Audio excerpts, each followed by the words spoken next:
Hello everyone, today we'll be testing the Simplex 4904-9137. This is more of a remote strobe version of the 4903 series.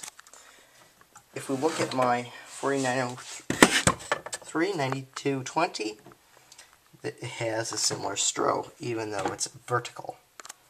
So, without further ado, here we go. 3, 2, 1.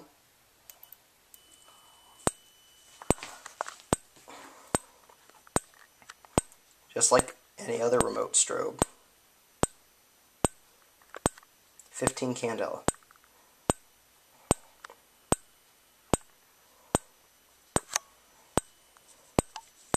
That's it for this part. And for the pulse station part of the test, we will be using the ADT3403.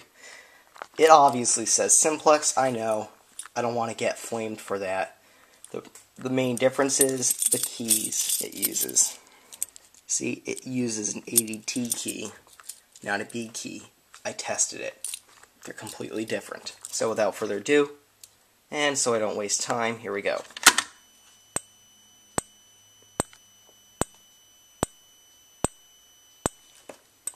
Insert the key, which is completely different from the B key, and close it up.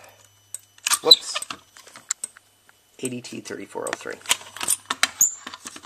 So yeah. There's your Simplex 4903-9137. What the video should have been about. Instead of complaining why my pulse station is not completely Simplex. Even though it says it. Anyways, that's it.